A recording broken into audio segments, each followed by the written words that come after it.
Assalamualaikum warahmatullahi wabarakatuh. Ilahi atama sumri warido hamatubi atini mahabataka memaribah. Perkenalkan, nama saya Linda Walda Mukarrama dengan NPM 2201017 dari kelas manajemen 3A. Pada kesempatan kali ini, kami dari kelompok 11 Ekonomi Islam menjelaskan mengenai materi teori tentang uang. Pengertian uang. Dalam ekonomi Islam, secara etimologi, uang berasal dari kata al-naqdu. Al-naqdu yang berarti yang baik dari dirham, menggenggam dirham, dan al-naqdu juga berarti tunai. Uang adalah standar kegunaan yang terdapat pada barang dan tenaga. Uang didefinisikan sebagai sesuatu yang dipergunakan untuk mengukur tiap barang dan tenaga. Selanjutnya, uang dalam ekonomi konvensional. Ekonomi konvensional mengartikan uang secara interchangeability, bolak-balik, yaitu uang sebagai alat tukar dan uang sebagai capital. Namun seringkali uang diidentikan dengan modal atau capital. Teori permintaan uang. Teori moneter klasik sebelum Keynes. Teori uang ini dikatakan klasik karena landasan pemikiran mengenai perekonomian dalam teori ini menggunakan asumsi klasik, yaitu perekonomian selalu dalam keadaan seimbang. Teori permintaan uang menurut Irving Fisher adalah contoh dari teori uang klasik ini. Teori permintaan uang menurut Irving Fisher seperti yang diuraikan dalam bukunya yang berjudul Transaction Demand, Theory of the Demand for Money, memandang uang sebagai alat pertukaran.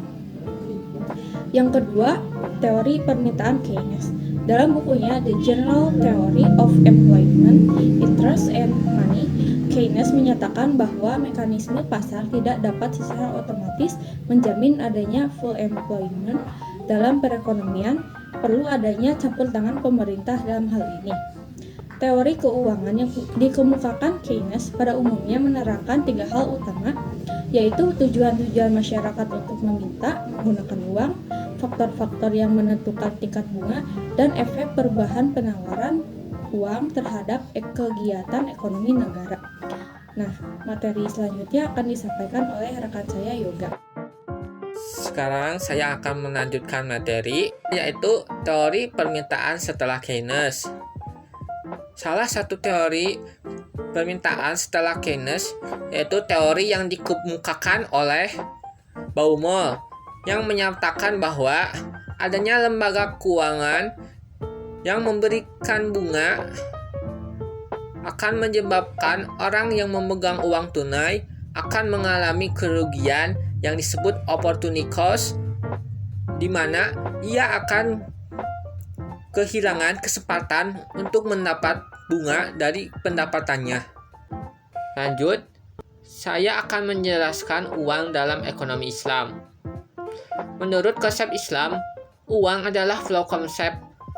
Islam tidak mengenal uang sebagai kebutuhan spekulasi karena tidak diperbolehkan. Karena uang adalah barang publik, milik masyarakat. Karenanya, ketika penimbunan uang, maka menyebabkan jumlah uang yang beredar berkurang. Saya akan menjelaskan teori uang dalam ekonomi Islam. Konsep uang dalam ekonomi Islam dan ekonomi konvensional sangat berbeda. Dalam ekonomi Islam, konsep uang sangat jelas dan tegas, yaitu uang adalah uang bukan sebagai kapital. Sedangkan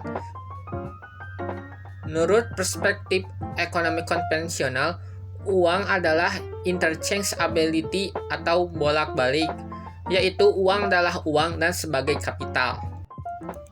Kesimpulannya, uang adalah alat untuk memenuhi kebutuhan pada manusia.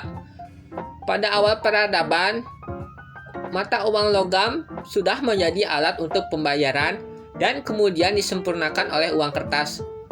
Uang dalam konsep ekonomi konvensional diartikan sebagai interchangeability atau bolak-balik, sedangkan uang dalam konsep ekonomi Islam diartikan sebagai uang, bukan sebagai kapital seperti pada konsep ekonomi konvensional. Sekian presentasi dari kelompok kami. Wassalamualaikum warahmatullahi wabarakatuh.